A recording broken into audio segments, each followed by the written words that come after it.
महोदय जी का स्वागत, वंदन, अभिनंदन। माननीय संस्कृति मंत्री महोदय जी का स्वागत, अभिनंदन, वंदन और साथ ही सभी मंचासीन उपस्थित महानुभावों का स्वागत, वंदन, अभिनंदन।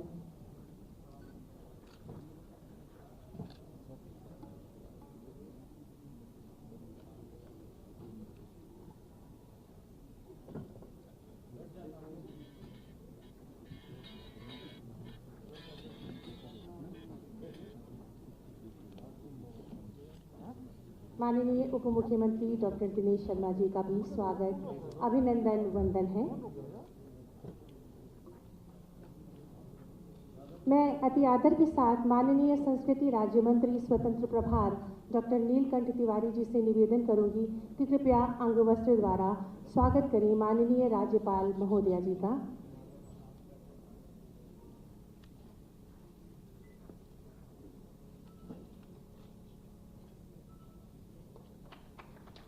माननीय मुख्यमंत्री महोदय जी का।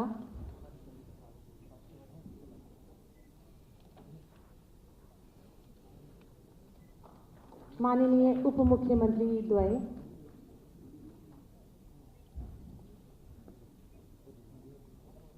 माननीय सदस्य विधान परिषद। करतल ध्वनि के माध्यम से इन क्षणों की शोभा को बहुगुणित करने में आपका योगदान अपेक्षित है।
कृपया आप सभी से निवेदन है कि अपने मोबाइल साइलेंट मोड पर डाल लें या स्विच ऑफ कर लें।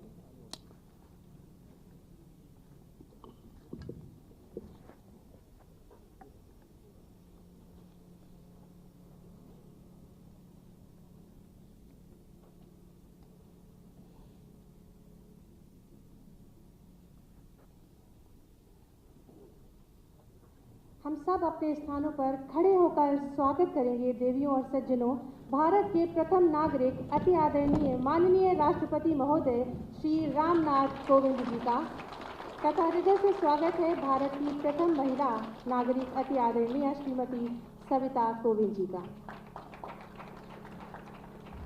राष्ट्रगान। जनगण मन अधिनायक जय हे भारत भाग्य विधाता, पंजाब सिंध गुजरात मराठा द्राविड़ उत्कल बंगा, विंध्य हिमाचल यमुना गंगा उच्चल जलधि तरंगा, तब शुभ नामे जागे तब शुभ आशीष मांगे, गाहे तब जय गाथा, जनगण मंगलदायक जय हे भारत भाग्य विधाता, जय हे जय हे जय हे जय जय जय जय हे। धन्यवाद। अति आदर के साथ निवेदन करूंगी माननीय राष्ट्रपति महोदय जी से कि कृपया डॉक्टर भीमराव अंबेडकर जी के चित्र पर पुष्पांजलि अर्पित करें। साथ ही निवेदन करूंगी देश की माननीय प्रथम महिला से कि कृपया आप भी पुष्पांजलि अर्पित करें। माननीय राज्यपाल महोदया, माननीय मुख्यमंत्री महोदय जी से भी निवेदन करूंगी कि कृपया डॉक्टर भीमराव अंबेडकर जी के चित्र पर पुष्पांजलि अर्पित करें।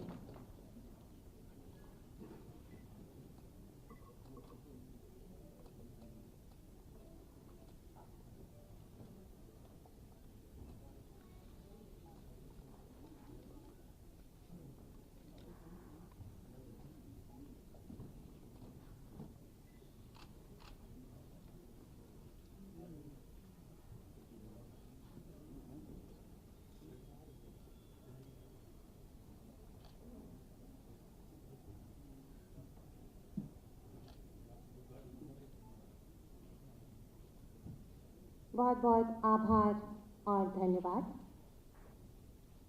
अति आदर के साथ निवेदन करूंगी माननीय संस्कृति राज्य मंत्री स्वतंत्र प्रभार डॉक्टर नीलकंठ तिवारी जी से कि अपने स्वागत उद्बोधन से हमें अनुग्रहित करें।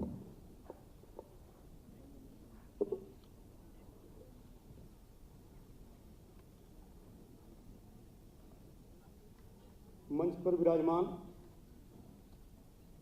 भारत के माननीय राष्ट्रपति जी, भारत गणराज्य की फर्स्ट लेडी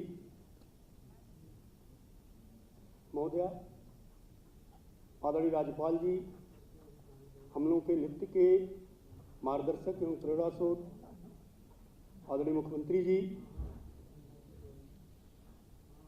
आदरणीय उप मुख्यमंत्री श्रीमान केशव मौर्य जी, आदरणीय उप मुख्यमंत्री श्रीमान दिनेश शर्मा जी,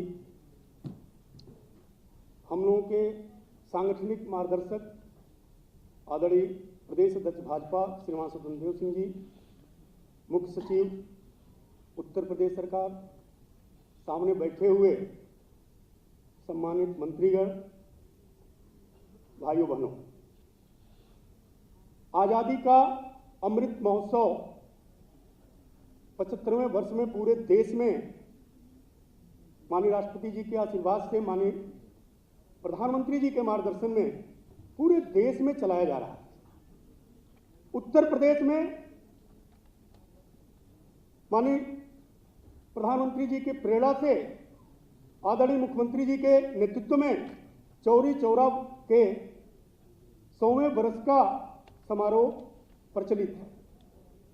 इस दोनों कार्यक्रमों में हम लोग पूरे प्रदेश में लगातार ऐसे स्वातंत्र वीरों, पूज्य शहीदों से जुड़े हुए स्थलों, स्मृतियों को सहेजने संवारने का काम लगातार कर रहे हैं। माननीय राष्ट्रपति जी आदरणीय योगी जी के नेतृत्व में उत्तर प्रदेश एक नए स्वरूप में आगे बढ़ चुका है।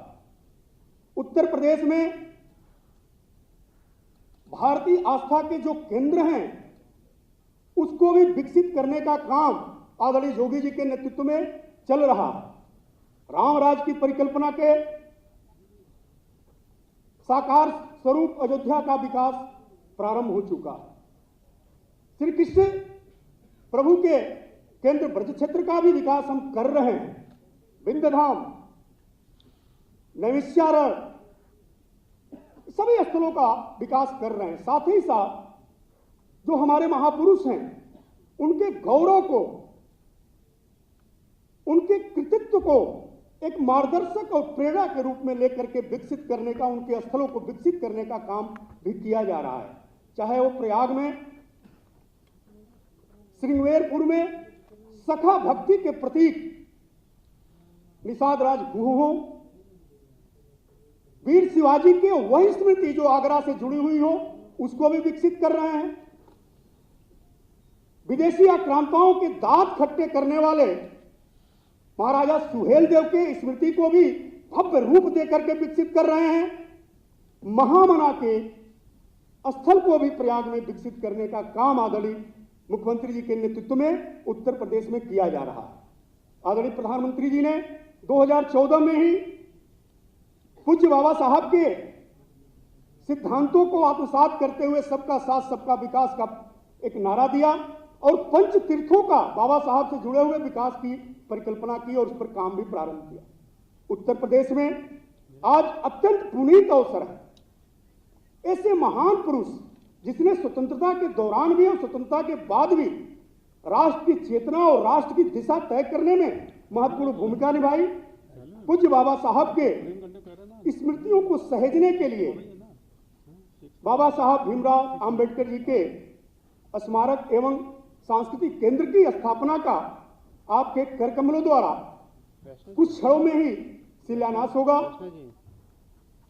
इस गौरवशाली क्षण पर पूरे उत्तर प्रदेश की तरफ से मैं आपका हृदय से अभिनंदन करता हूं, वंदन करता हूं, स्वागत करता हूं। बहुत बहुत धन्यवाद। आभार माननीय। मैं अति आदर के साथ माननीय मुख्यमंत्री महोदय से निवेदन करूंगी कि माननीय राष्ट्रपति महोदय जी का स्वागत अंगवस्त्र एवं स्मृति चिन्ह के माध्यम से करें।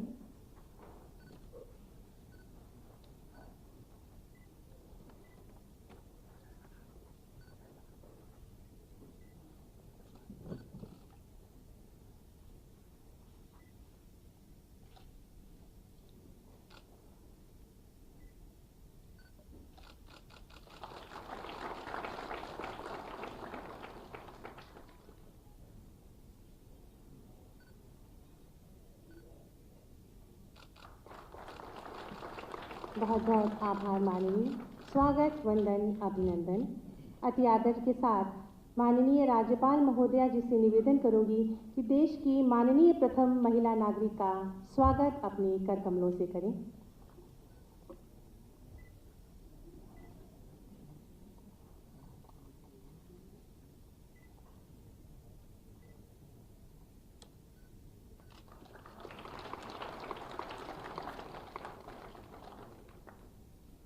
आभार और धन्यवाद माननीय।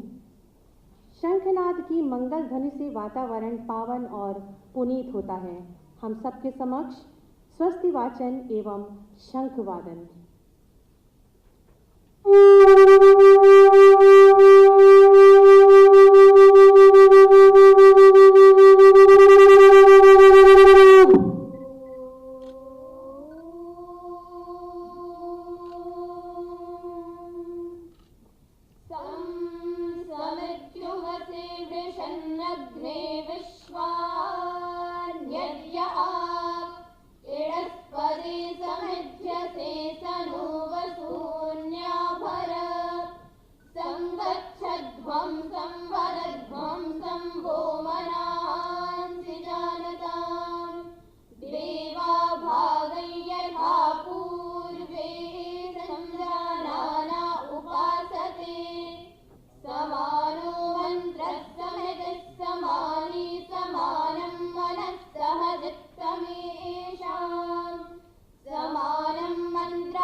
पूर्वे संजानाना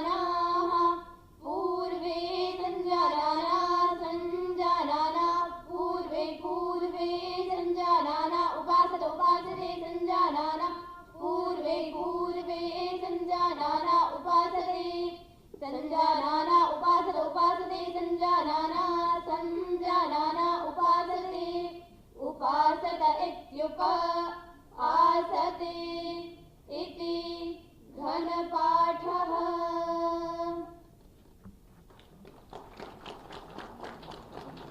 आभार, धन्यवाद। पूरे विश्व के मंगल और कल्याण हेतु संगायन व परिपाठ किया जाता है कि जिसके प्रभाव से सबका कल्याण हो, सभी विघ्न बाधाएं नष्ट हो और सभी का मंगल हो, मन शांत हो।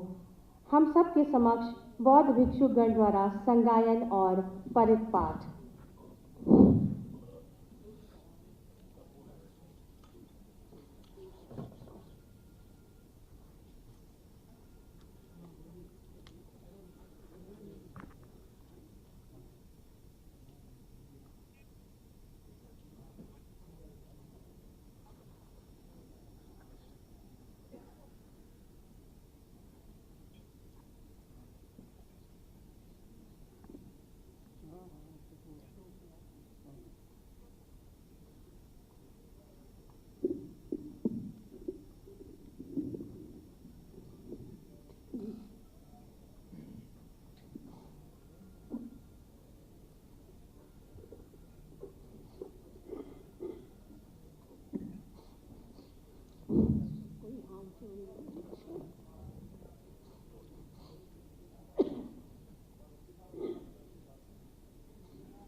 नमो तस्सा भगवतो अरहतो सम्मा सम्बुद्धस्सा।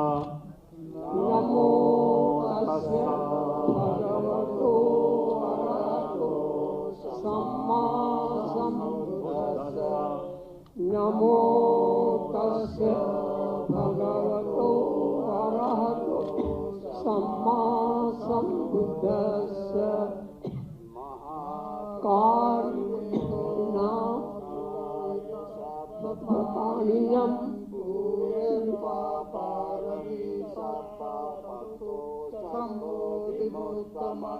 एतेन सत्यपद्येन होतु ते जय मंगलम।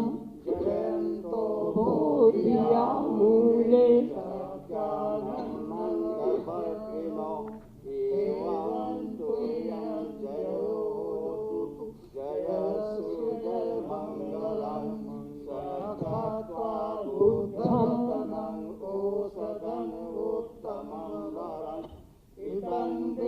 मनुष्यानं भूततेजेन सोत्थिना न सदुपदवासते दुःखावुपशमन्तु ते।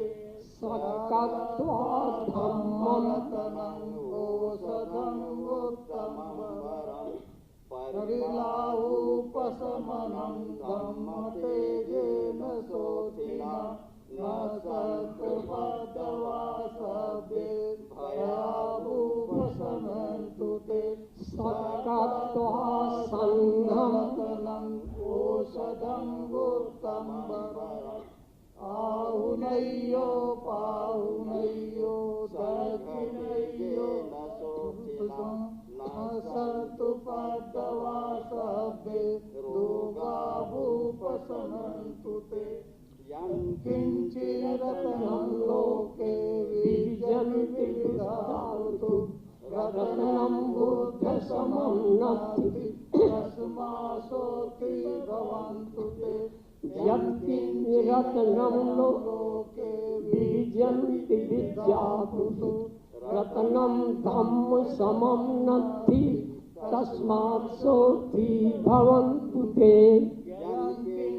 रत्नं लोके विजन्ति विद्यातु रत्नं संघसमं नत्ति तस्मात् सोऽति भवन्तु ते। मे शरणं बुद्धो मे शरणं वरम् एतेन सत्यपद्येन होतु ते जय मंगलम्। नति मे शरणं मह्यम् धम्मं मे शरणं वरम् एतेन सचवस्येन होतु ते जय मंगलम नास्ति मे शरणं ह्ययं संघो मे शरणं वरम् एतेन सचवस्येन होतु ते जय मंगलम भवतु सर्वमंगलम रक्षन्तु सर्वदेवता सर्वबुद्धानुभावेन सर्वसुखी भवन्तु ते भवतु सर्वमंगलम रक्षन्तु सर्वदेवता सर्वधर्मानुभावेन सदा सुखी भवन्तु ते भवतु सर्वमंगलम रक्षन्तु सर्वदेवता सर्वसंगानुभावेन सदा सुखी भवन्तु ते साधु।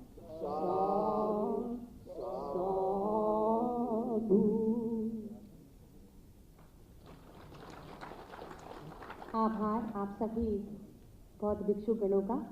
अब प्रस्तुत है भारत रत्न डॉक्टर भीमराव अंबेडकर स्मारक एवं सांस्कृतिक केंद्र पर आधारित ये वॉक थ्रू फिल्म।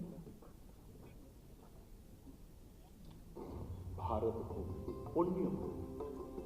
इस भूमि पर कई अवतारों, ऋषि मुनियों और ज्ञानियों ने जन्म लिया और समाज के उत्थान के लिए अकल्पनीय योगदान दिया। भारत देश महान है और इसकी महानता है यहाँ जन्म लिए महान व्यक्तियों से, भारत मां के रत्नों से। भारत रत्न डॉक्टर भीमराव अंबेडकर का जन्म 14 अप्रैल 1891 को मऊ छावनी मध्य प्रदेश में हुआ था। भारत रत्न डॉक्टर भीमराव अंबेडकर एक कुशल अर्थशास्त्री, विधि विशेषज्ञ, राजनीतिज्ञ और समाज सुधारक थे। वो स्वाधीन भारत के पहले कानून मंत्री। हम सब जानते हैं कि जय भीम का मतलब क्या है। जय भीम का मतलब है डॉक्टर अंबेडकर की जय। इस महानायक ने शोषितों, अशिक्षितों को जागृत करने का कार्य किया, साथ ही दलितों, अस्पृश्यों के उत्थान के लिए अपना जीवन न्यौछावर किया। अमानवीय हर घटना के खिलाफ आवाज उठाने वाले महापुरुष थे। हर पीड़ित, शोषित, कुचले, दबे उनकी वो एक प्रखर आवाज थी। उनको भारत की सीमाओं में बांधना ठीक नहीं है, उनको विश्व मानव के रूप में हमने देखना चाहिए। 1930 में ऊंच नीच जैसी सामाजिक कुरीतियों को मिटाने के लिए महाड़ सत्याग्रह, नासिक सत्याग्रह, ऐबल की गर्जना जैसे आंदोलन किए। इस प्रकार का महान मानव मानवता के उद्धार के लिए कभी कभी ही इस धराधाम पे आकर के अपने व्यक्तित्व से, अपने कर्तृत्व से कुछ ऐसे प्रमाण छोड़ जाता है जो आने वाली पीढ़ी के लिए एक प्रेरणादायी होता है। उत्तर प्रदेश में योगी आदित्यनाथ जी के द्वारा भारत रत्न डॉक्टर बाबा साहेब अंबेडकर स्मारक एवं सांस्कृतिक केंद्र का निर्माण एक प्रेरणा स्थल के रूप में किया जा रहा है। ऐशबाग लखनऊ में 1.34 एकड़ भूमि पर इस सांस्कृतिक केंद्र का निर्माण किया जाएगा। इस सांस्कृतिक केंद्र में डॉक्टर बाबा साहेब अंबेडकर की विशाल प्रतिमा की स्थापना होगी। यहाँ पर बाबा साहेब की पवित्र अस्थियों का कलश भी दर्शनार्थ स्थापित होगा, जिससे सभी को प्रेरणा मिलती रहे। बाबा साहेब के दर्शन और जीवन पर शोध के लिए सांस्कृतिक केंद्र में संदर्भ पुस्तकालय, संग्रहालय, अत्याधुनिक और बहुउद्देशीय प्रेक्षागृह का निर्माण किया जाएगा। यहाँ आगंतुकों और अनुयायियों के ठहरने के लिए डॉर्मेट्री, कैफेटेरिया एवं अन्य जन सुविधाएं होंगी। माननीय प्रधानमंत्री मोदी जी की प्रेरणा से और यशस्वी मुख्यमंत्री योगी आदित्यनाथ जी के मार्गदर्शन में लखनऊ में स्थापित हो रहा ये भारत रत्न डॉक्टर भीमराव अंबेडकर स्मारक और सांस्कृतिक केंद्र आने वाली पीढ़ियों के लिए एक प्रेरणा स्थल के रूप में जाना जाएगा।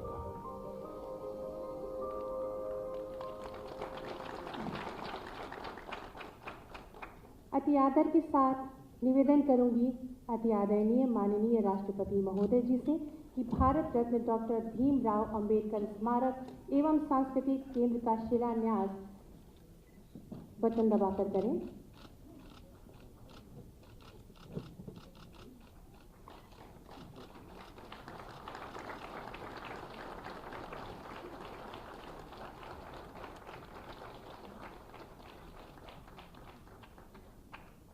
धन्यवाद माननीय। अति आदर के साथ निवेदन करूंगी माननीय मुख्यमंत्री जी से कि अपने उद्बोधन से हमें अनुग्रहित करें।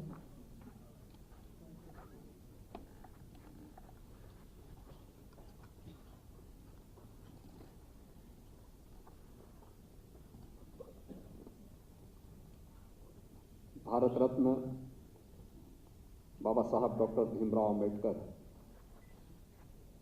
स्मारक एवं सांस्कृतिक केंद्र के आज के इस शिलान्यास कार्यक्रम में अपना मार्गदर्शन प्रदान करने के लिए हम सबके बीच में उपस्थित देश के महामहिम राष्ट्रपति आदरणीय श्री रामनाथ कोविंद जी, देश की प्रथम महिला सम्मान्य श्रीमती सविता कोविंद जी, प्रदेश की माननीय राज्यपाल श्रीमती आनंदीबेन पटेल जी, प्रदेश सरकार में मेरे वरिष्ठ सहयोगी उप मुख्यमंत्री द्वय श्री केशव प्रसाद मौर्य जी, डॉक्टर दिनेश शर्मा जी, प्रदेश सरकार में पर्यटन और संस्कृति मंत्री डॉक्टर नीलकंठ तिवारी जी, विधान परिषद के माननीय सदस्य और भारतीय जनता पार्टी के प्रदेश के अध्यक्ष श्री स्वतंत्र देव सिंह जी, मंत्रिमंडल के मेरे सभी सहयोगीगण, उत्तर प्रदेश अनुसूचित जाति जनजाति वित्त एवं विकास निगम के अध्यक्ष, अम्बेडकर महासभा के अध्यक्ष डॉक्टर लालजी प्रसाद निर्मल जी, प्रदेश के मुख्य सचिव, अन्य सभी प्रशासनिक अधिकारीगण, आज के इस भव्य समारोह में उपस्थित सभी प्रबुद्धजन, उपस्थित महानुभाव, मैं देश के संवैधानिक प्रमुख के रूप में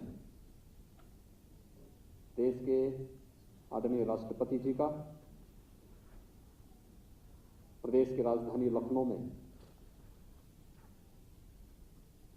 प्रदेशवासियों की ओर से हृदय से स्वागत करता हूं, अभिनंदन करता हूं। मैं आभारी हूं कि अपने व्यस्त कार्यक्रमों में से उन्होंने अपनी इन स्मृतियों को आगे बढ़ाने के लिए भारत रत्न बाबा साहब डॉक्टर भीमराव अंबेडकर जी के इस भव्य स्मारक और सांस्कृतिक केंद्र के भूमि पूजन और शिलान्यास कार्यक्रम के लिए हम सबको समय दिया है और आज उनके कर कमलों से कार्यक्रम यहां पर संपन्न हुआ है। हम सब जानते हैं कि भारत के संविधान के शिल्पी के रूप में हम सब बाबा साहब डॉक्टर भीमराव अंबेडकर जी का स्मरण करते हैं और केवल भारत ही नहीं बल्कि पूरी दुनिया में जब भी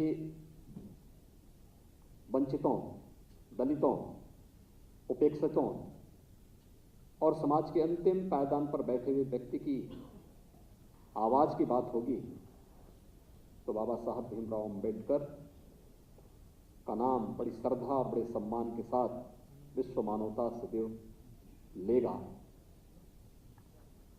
इस महामानव के साथ किस कालखंड में क्या हुआ इस पे हम चर्चा नहीं करना चाहते, लेकिन आज की तिथि हमारे लिए अत्यंत महत्वपूर्ण है।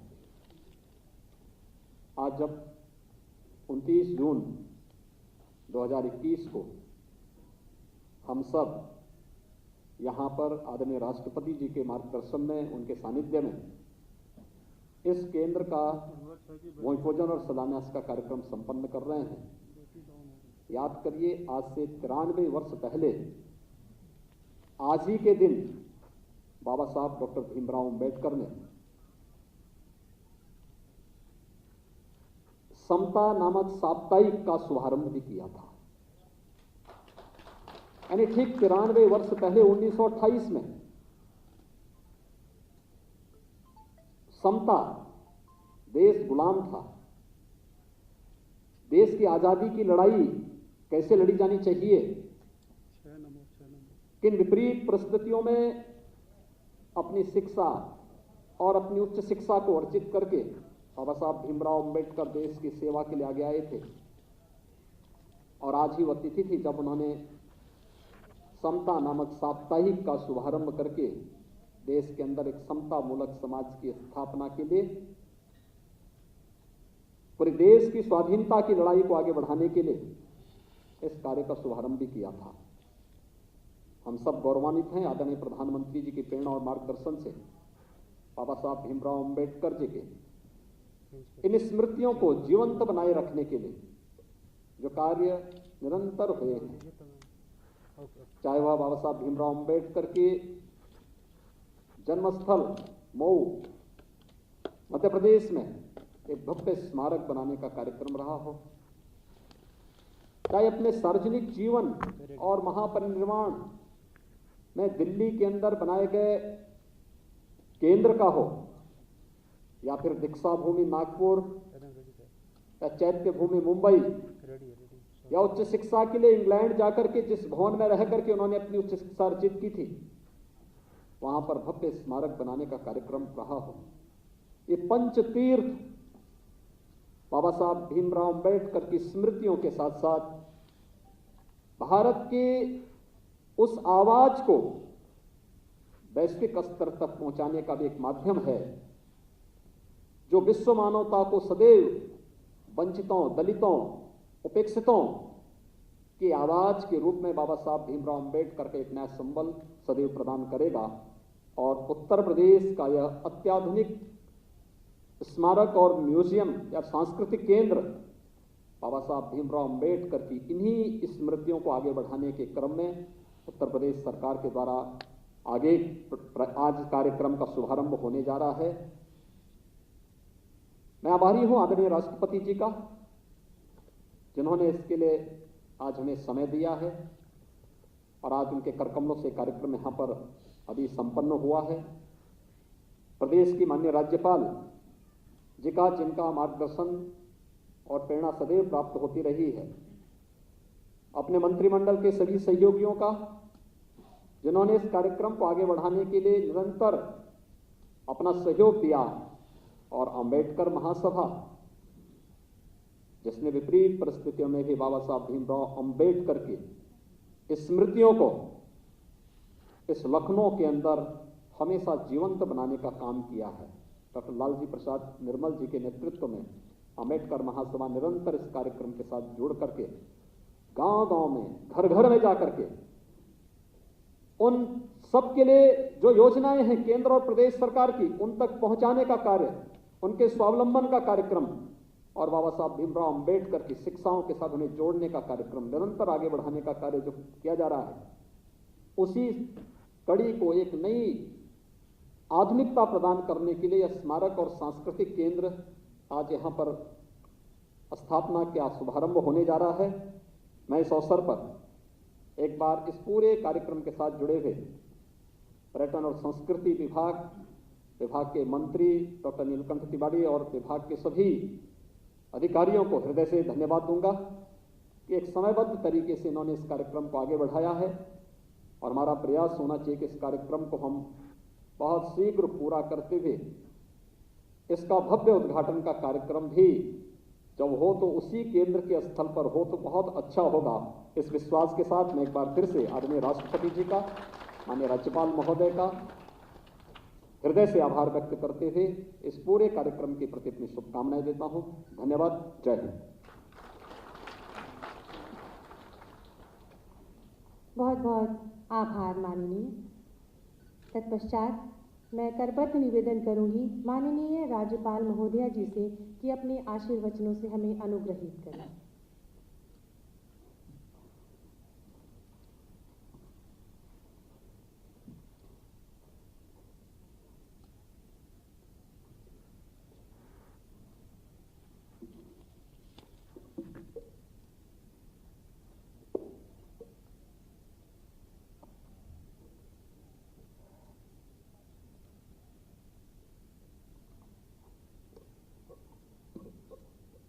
देश के माननीय राष्ट्रपति जी श्री रामनाथ कोविंद जी, देश की प्रथम महिला श्रीमती सविता कोविंद जी, उत्तर प्रदेश के यशस्वी मुख्यमंत्री योगी आदित्यनाथ जी, प्रदेश के माननीय उप मुख्यमंत्री श्री केशव प्रसाद मौर्य जी, उप मुख्यमंत्री डॉक्टर दिनेश शर्मा जी, पर्यटन एवं संस्कृति राज्य मंत्री स्वतंत्र प्रभार डॉक्टर मिल्टन तिवारी जी, विधान परिषद सदस्य श्री स्वतंत्र देव सिंह जी, अनुसूचित जाति वित्त एवं विकास निगम के माननीय अध्यक्ष डॉक्टर लालजी प्रसाद निर्मल जी, उत्तर प्रदेश के मुख्य सचिव श्री राजेंद्र तिवारी जी, उपस्थित सभी मंत्रीगण, अधिकारीगण, आमंत्रित अतिथिगण, देवियों और सज्जनों, हम सभी के लिए यह बहुत ही गर्व की बात है कि आज देश के माननीय राष्ट्रपति श्रीमान रामनाथ कोविंद के कर कमलों द्वारा उत्तर प्रदेश की राजधानी लखनऊ में भारतीय संविधान के निर्माता भारत रत्न डॉक्टर भीमराव अंबेडकर जी स्मारक एवं सांस्कृतिक केंद्र का शिलान्यास हो रहा है। मैं माननीय राष्ट्रपति महोदय जी का हार्दिक स्वागत करते हुए उनके प्रति आभार व्यक्त करती हूँ कि आपने अपने मूल्यवान समय में से कुछ क्षण इस डॉक्टर भीमराव अंबेडकर स्मारक एवं सांस्कृतिक केंद्र के शिलान्यास के लिए दिया है। मुझे खुशी है कि इस केंद्र में प्रेक्षागृह, पुस्तकालय एवं शोध केंद्र, छायाचित्र दीर्घा व संग्रहालय के साथ ही बाबा साहेब की एक मूर्ति की स्थापना की जाएगी। मुझे विश्वास है कि स्मारक और सांस्कृतिक केंद्र हमारे युवाओं के लिए एक महत्वपूर्ण प्रेरणा केंद्र सिद्ध होगा। डॉक्टर भीमराव अंबेडकर एक असाधारण व्यक्तित्व के धनी थे। उनके आदर्श, सिद्धांत और जीवन हम सभी के लिए प्रेरणा का स्रोत है। सन 1990 में डॉक्टर अंबेडकर को मरणोत्तर देश के सर्वोच्च नागरिक सम्मान भारत रत्न से विभूषित किया गया। हमारे संविधान की रूपरेखा तैयार करने के लिए उन्हें भारतीय संविधान के शिल्पी के रूप में सदैव स्मरण किया जाता रहेगा। हमारे संविधान के शिल्पकार बाबा साहेब पूरे भारत के लिए सम्मान के प्रतीक हैं। देश को स्वतंत्र कराने एवं आज़ादी के बाद संविधान के निर्माण में महत्वपूर्ण भूमिका निभाने वाले डॉक्टर अंबेडकर का नाम स्वर्ण अक्षरों में लिखा जाएगा। डॉक्टर भीमराव अंबेडकर अपने संपूर्ण जीवन में दलितों और अन्य सामाजिक पिछड़े वर्गों के अधिकारों के लिए लड़ते रहे। भारतीय समाज में फैले हुए जाति विभेद, अंधविश्वास, अंधश्रद्धा को दूर करने तथा महिलाओं को बराबरी का अधिकार दिलाने के लिए बाबा साहब ने जीवन पर्यंत संघर्ष किया। बाबा साहेब चाहते थे कि शिक्षा उन लोगों के जीवन में प्रकाश लाए जिन्हें इसका लाभ नहीं मिल पाया। वास्तव में शिक्षित, जागरूक और सभ्य लोग ही एक शांतिमय और समृद्ध समाज के आधार स्तंभ होते हैं। देश की समग्र समृद्धि के लिए सभी को शिक्षा के समान अधिकार मिलने चाहिए। शिक्षा परिवर्तन लाने का बहुत शक्तिशाली माध्यम है और यह न केवल किसी व्यक्ति को आजीविका कमाने बल्कि समाज और राष्ट्र में योगदान करने का अवसर उपलब्ध कराती है। देश के माननीय प्रधानमंत्री श्री नरेंद्र मोदी जी ने एक बार डॉक्टर बाबा साहेब आम्बेडकर योगदान की चर्चा करते हुए कहा था कि बाबा साहब की महानता है कि वह संविधान रूपी अमृत छोड़ गए। आम्बेडकर नहीं होते तो संविधान कानूनी दस्तावेज तो होता, लेकिन सामाजिक दस्तावेज नहीं बन सकता था। यह सच है कि बाबा साहेब द्वारा गढ़े गए भारत के संविधान से मिले कवच से आज भी समाज के सभी वर्ग अपने आप को पूरी तरह से सुरक्षित महसूस कर रहे हैं। हमारा देश आज़ादी के बाद से लेकर अब तक संविधान के अनुसार ही चला आ रहा है और आगे भी चलता रहेगा। डॉक्टर अंबेडकर ने राष्ट्र निर्माण एवं भारतीय समाज के पुनर्निर्माण में कई तरीके से अपना सहयोग दिया है, जिसको कभी विस्मृत नहीं किया जा सकता है। आज हम सबको यह याद रखना है कि डॉक्टर भीमराव अंबेडकर का जीवन कठिन संघर्ष और उपलब्धियों की गाथा है। उनके जीवन ने इतिहास पर एक अमिट छाप छोड़ी। वह पीड़ित और उपेक्षित लोगों के मसीहा थे। ऐसे महान व्यक्तित्व एवं कृतित्व के धनी डॉक्टर भीमराव आम्बेडकर की पावन स्मृति में स्थापित किया जा रहे इस प्रेरणा केंद्र के लिए मैं उत्तर प्रदेश सरकार की प्रशंसा करती हूँ, अभिनंदन देती हूँ। मुझे खुशी है कि हमारे सहृदय माननीय राष्ट्रपति महोदय एवं लोकप्रिय माननीय प्रधानमंत्री महोदय के सतत मार्गदर्शन और निर्देशन में उत्तर प्रदेश की सरकार बाबा साहेब के आदर्शों को केंद्र में रखकर समाज के समस्त वर्गों के उत्तम विकास के लिए निरंतर कार्य कर रही है और प्रदेश के शोषित समाज की शिक्षा, स्वास्थ्य, रोजगार और सुरक्षा सुनिश्चित करने में हम सफल हुए हैं। अंत में मैं एक बार फिर माननीय राष्ट्रपति जी महोदय का आभार व्यक्त करते हुए धन्यवाद देती हूँ। जय हिंद।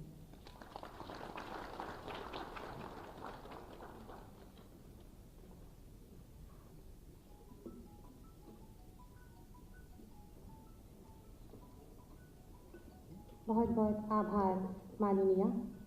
तत्पश्चात मैं अति विनम्र निवेदन करूंगी माननीय राष्ट्रपति महोदय से कि अपने आशीर्वचन से हमें अनुग्रहित करें, अभिषेचित करें।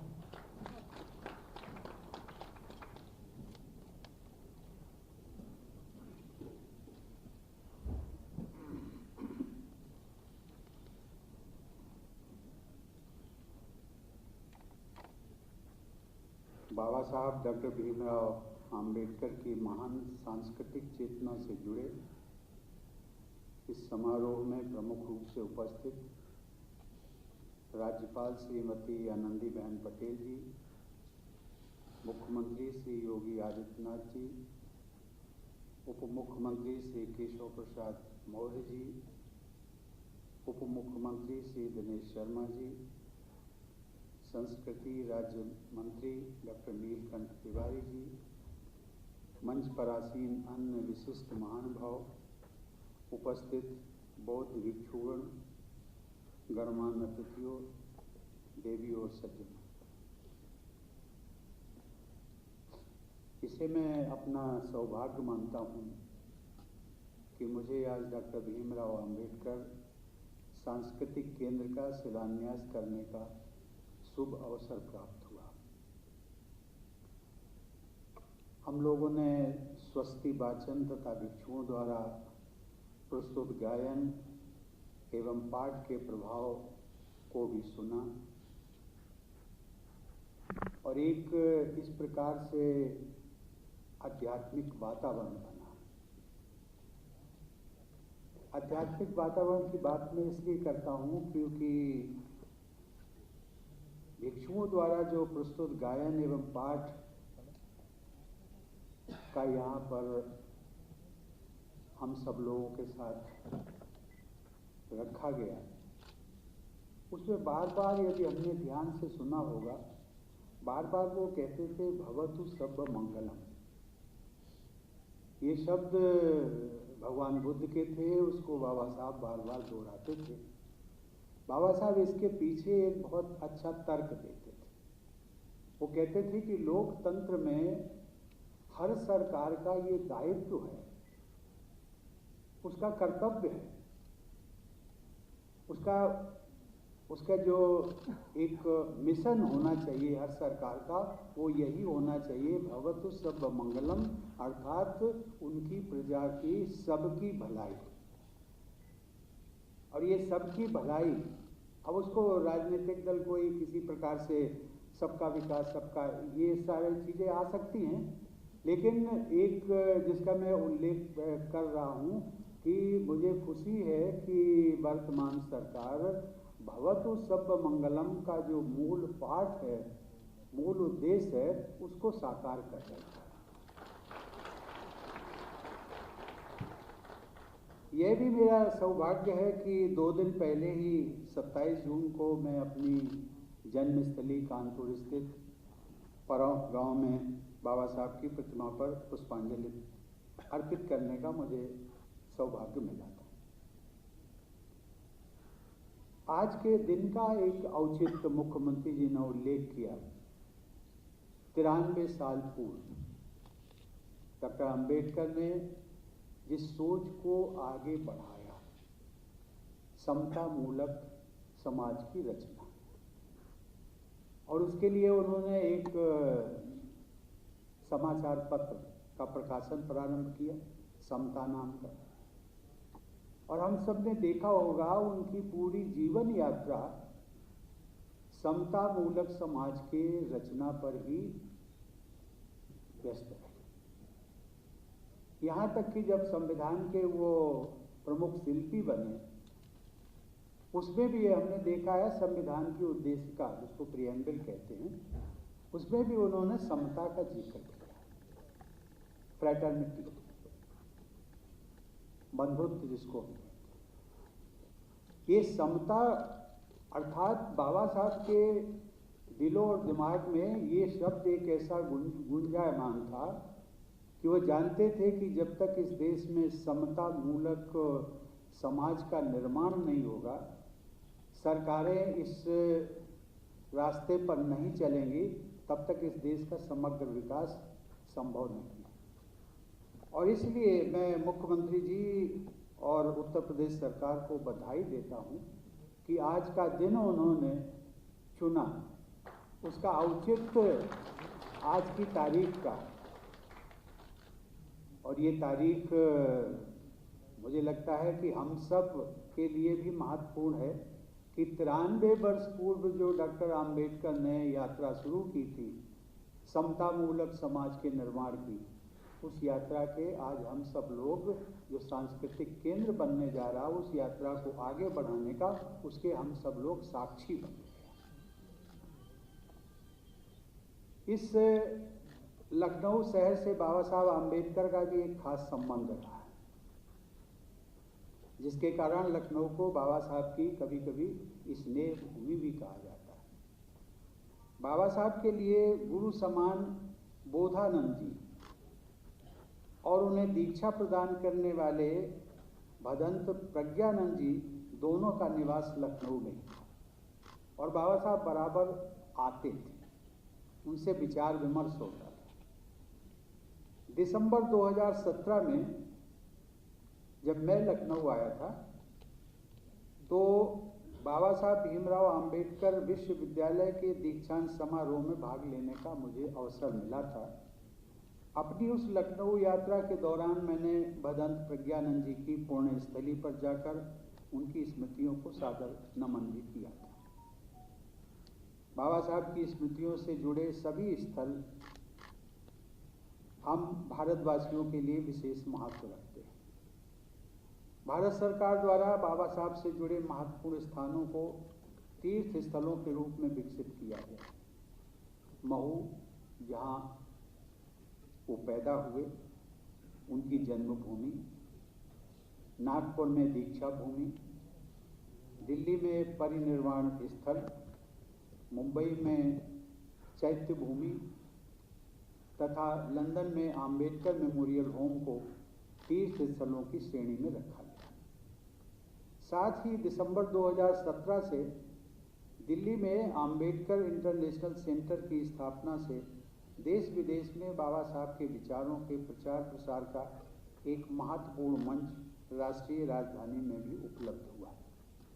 और मुझे प्रसन्नता इस बात की है कि जिस प्रकार की सोच आम्बेडकर इंटरनेशनल सेंटर जो दिल्ली में स्थापित हुआ, प्रधानमंत्री जी ने उसका शिलान्यास किया था, उसी परंपरा को आगे बढ़ाते हुए उत्तर प्रदेश सरकार ने भी उत्तर प्रदेश की राजधानी में डॉक्टर आम्बेडकर स्मारक और सांस्कृतिक केंद्र की स्थापना का आज शुभारंभ हुआ। बाबा साहब की स्नेह भूमि लखनऊ में उनके स्मारक के रूप में सांस्कृतिक केंद्र का निर्माण करने की उत्तर प्रदेश सरकार की पहल, जिसकी जितनी भी सराहना की जाए वो कम है। कुछ देर पहले हमने इस सांस्कृतिक केंद्र की अनेक सुविधाओं के बारे में प्रदर्शित फिल्म का अवलोकन भी किया। इस सुविचारित प्रयास के लिए मैं राज्यपाल श्रीमती आनंदीबेन पटेल, मुख्यमंत्री श्री आदित्यनाथ जी, उप मुख्यमंत्री श्री केशव प्रसाद मौर्य और श्री दिनेश शर्मा, संस्कृति मंत्री डॉक्टर नीलकंठ तिवारी तथा अन्य सभी सहयोगियों को साधुवाद देता हूँ। मैं चाहूँगा कि यहाँ प्रस्तावित शोध केंद्र बाबा साहब की गरिमा के अनुरूप उच्च स्तरीय शोध कार्य करे और शोध जगत में अपनी विशेष पहचान बनाए।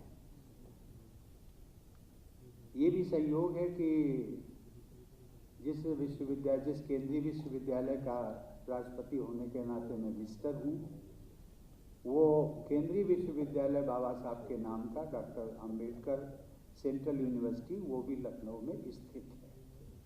मुझे लगता है कि आपका स्मारक और सांस्कृतिक केंद्र और बाबा साहब के जो नाम पर सेंट्रल यूनिवर्सिटी है, इन दोनों के तालमेल से बाबा साहब के जो विचारों का प्रवाह है वो और भी आगे बढ़ेगा, ऐसी मेरी मान्यता है। बाबा साहब डॉक्टर अंबेडकर के बहुआयामी व्यक्तित्व और राष्ट्र निर्माण में उनके बहुमूल्य योगदान से उनकी असाधारण क्षमता व योग्यता का परिचय मिलता है। हम सब जानते हैं कि वे एक शिक्षाविद, अर्थशास्त्री, विधिवेत्ता, राजनेता, पत्रकार, समाजशास्त्री व समाज सुधारक तो थे ही। उन्होंने संस्कृति, धर्म और अध्यात्म के क्षेत्रों में भी अपना अमूल्य योगदान दिया था। भारतीय संविधान के शिल्पकार होने के अलावा हमारे banking, irrigation, electricity system, labour management system, revenue sharing system, शिक्षा व्यवस्था आदि सभी क्षेत्रों पर डॉक्टर अंबेडकर के योगदान की छाप है। बाबा साहब के विजन में 4 बातें हमेशा महत्वपूर्ण रही। ये 4 बातें हैं: नैतिकता, समता, आत्मसम्मान और भारतीयता। इन चारों आदर्शों तथा जीवन मूल्यों की झलक बाबा साहब के चिंतन एवं कार्यों में दिखाई देती है। बाबा साहब की सांस्कृतिक सोच मूलतः समता और समरसता पर आधारित थी। अद्भुत प्रतिभा, मानव मात्र के प्रति करुणा और अहिंसा पर आधारित उनकी जीवन यात्रा व उपलब्धियों को विश्व समुदाय ने मान्यता दी है। सन 2016 में 100 से भी अधिक देशों के प्रतिनिधियों ने संयुक्त राष्ट्र संघ में आयोजित बाबा साहब की 125वीं जयंती समारोह में भागीदारी करते हुए मानवता के समग्र विकास में उनके बहुमूल्य योगदान को सराहा था। देवी और सज्जनों, भगवान बुद्ध के विचारों का भारत की धरती पर इतना गहरा प्रभाव है। मैं यहाँ पर भगवान बुद्ध का उल्लेख इसलिए कर रहा हूँ क्योंकि बाबा साहब के चिंतन में भी भगवान बुद्ध पूरी तरह से छाए हुए हैं। इतना गहरा प्रभाव है कि भारतीय संस्कृति के महत्व को न समझने वाले साम्राज्यवादी लोगों को भी महात्मा बुद्ध से जुड़े सांस्कृतिक आयामों को अपनाना पड़ा। राष्ट्रपति भवन, जिसका निर्माण लगभग 100 साल पूर्व हुआ था, राष्ट्रपति भवन के भव्य गुंबद की बनावट बौद्ध धर्म से जुड़ी वैश्विक विरासत सांची स्तूप पर आधारित है। उसी गुंबद पर हमारा राष्ट्रीय ध्वज लहराता है। हमारे राष्ट्र ध्वज के केंद्र में सारनाथ के धर्म चक्र पर आधारित अशोक चक्र अंकित। राष्ट्रपति भवन, संसद भवन तथा राजधानी नई दिल्ली के अनेक महत्वपूर्ण स्थलों पर भगवान बुद्ध से जुड़े प्राचीन भारतीय प्रतीक व स्थापत्य के उदाहरण मौजूद हैं। शायद आप सबको मालूम हो कि हमारे देश के जनप्रतिनिधियों की सबसे बड़ी सभा, जिसे हम लोकसभा कहते हैं, उसमें जो स्पीकर की कुर्सी है उसके पीछे लिखा हुआ है धर्म चक्र प्रवर्तनाय। ये संदेश अंकित है, जिसका आह्वान गौतम बुद्ध ने अपने प्रथम प्रवचन में किया था। डॉक्टर अंबेडकर ने भगवान बुद्ध के विचारों को प्रसारित किया।